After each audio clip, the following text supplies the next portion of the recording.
is the reason that you even know what one is, this goes back and predates to the time of the World's Fair in 1893. The only other larger World's Fair that we had had prior to that was over in Paris, France. Paris, France, you may not know a lot about their World's Fair, but you know about one thing. There's one thing sticking up in their skyline that you are probably familiar with, and that is their Eiffel Tower. So when it came time for us to come up with a World's Fair, George Ferris, he had to come up with something that was going to rival the Eiffel Tower. So what he came up with was the Ferris wheel.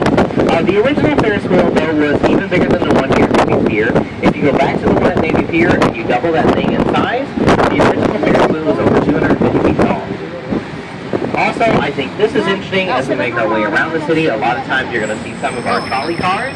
The size of a trolley car is the same size as one of the passenger cars on a Ferris wheel. One passenger car could carry up to 60 people. There were 36 passenger cars on that Ferris wheel. When the Ferris wheel was fully loaded, it held over 2,000 passengers for one ride on the Ferris wheel. What fascinates me about that story is they did not know if the Ferris wheel was going to work fully operational with 2,000 people on there, so they threw them on there and basically said good luck. We were successful, no fatality, so that's that's a good thing. Phew. I also think this is interesting because George Ferris, he was responsible for the design and the build and the structure of the Ferris wheel. He was not available for the day of the unveiling of the original Ferris wheel, but his wife was, and his wife was also one of the passengers on there, so she lived to tell. Maybe that was his plan all along. I don't really know. Good luck, honey. Best wishes, George. So this particular area of Chicago is referred to Streeterville. Streeterville is kind of unusual as to how the name came about. A long time ago, there was a fellow, his name was George Streeter. He had his own boat, and he was also a little bit, he wasn't just a sailor, he enjoyed to party a little bit. So he enjoyed his libations, and unfortunately, when you enjoy libations a little bit too much, it makes you sort of a bad driver.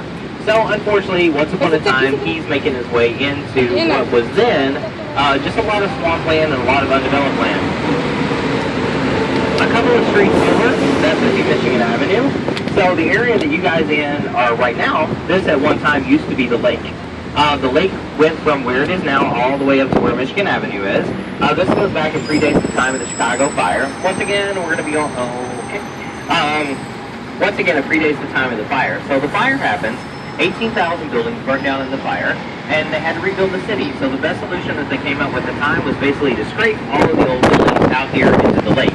So part of what is below you is all the old burnt out buildings from the Chicago fire, as well as, unfortunately at that time, people were polluting the water. They were throwing their trash out here and everything else. So it's a lot of trash, it's a lot of burnt out buildings, and then this land began to slowly be a little bit of a swampland. It became like really mucky. And so what happens is, unfortunately, George, while he's out on his boat one day having a little too much fun, he crashes his little boat into all that marsh. It works out to his advantage, though, because he was there, he was with his wife, and what you find out is, for the next 20 years, he gets to stay on his boat. And what you're failing to understand about that story is, that particular area, it wasn't land, it was just trash that had been developed, and it was old, like, burnt out buildings. So George decided this doesn't belong to Chicago, it doesn't belong to Illinois, so I'm going to call it the District of Streeter. He puts a big flag up, he's very proud, he stays on this boat. Now the police department, they were mad about this, because obviously this shouldn't be happening. The only reason that they even, were able to take Streeter into prison is because of illegal sale of alcohol on a Sunday. He sold some alcohol he wasn't supposed to. So while he was doing that, they finally looked into it. They're like, you know what, he doesn't legally have a right to do what he's doing. So after 20 years, they took that right away from him. The land wound up getting developed, and it's still called Streeterville, thanks to George Streeter. 20 years living on a boat.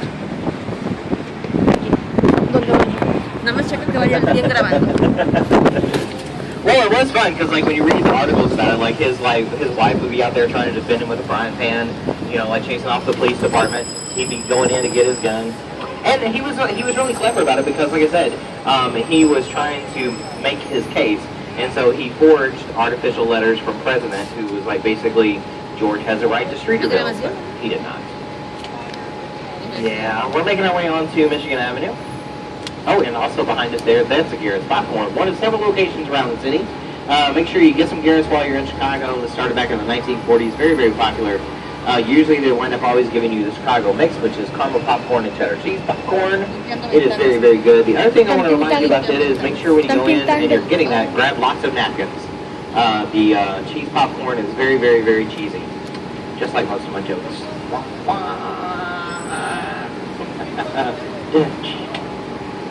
I need my own drum roll for that's what I need. Do you know how to do drums? Oh, we'll get you a drum set. We'll pick something up at Best Buy. Now we know. We'll work this out. Okay, yeah, we can do that. We can do a little badum on the phone. That's fine. People like to know random places to eat breakfast. I have not eaten there for breakfast, but I understand Grand Lux is really, really good. Not just for breakfast, but also for dinner as well. I'll also tell you a story about a couple of Chicago natives for a while. Their names are Gordon and Carol Segal. Gordon and Carol Segal, back in the 1960s, went overseas on their honeymoon.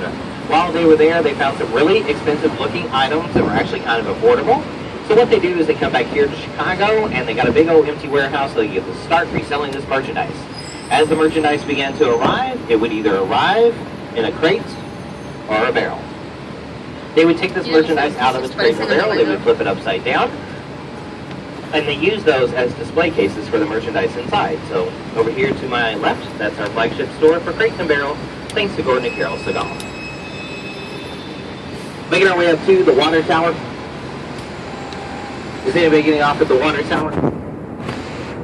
Nobody's getting off at the water tower. Over here to the right-hand side, you can check out the Nike store. If you do look at the chandeliers that are hanging here, you're going to see that those are made out of basketballs and tennis shoes.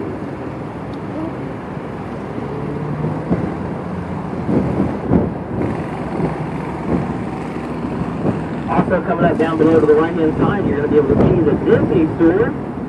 It does seem kind of silly that I'm pointing out the Disney store. Not really.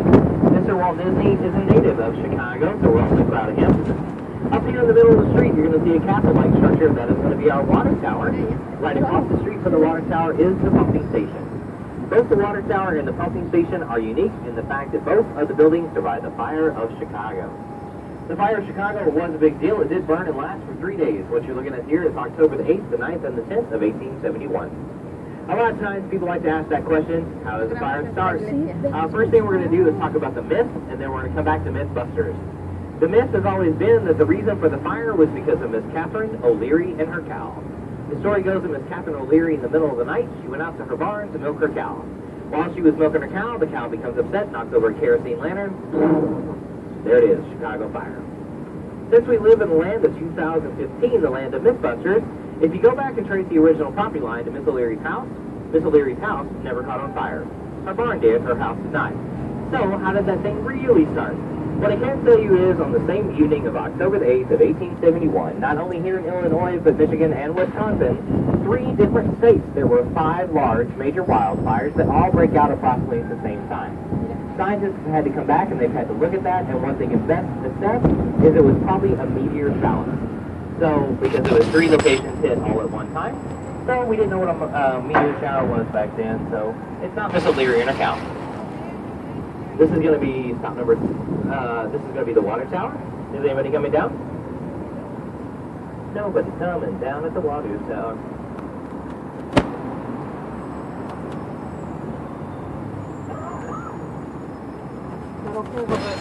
Water tower, stop a minute, and then we'll be going on to our next location.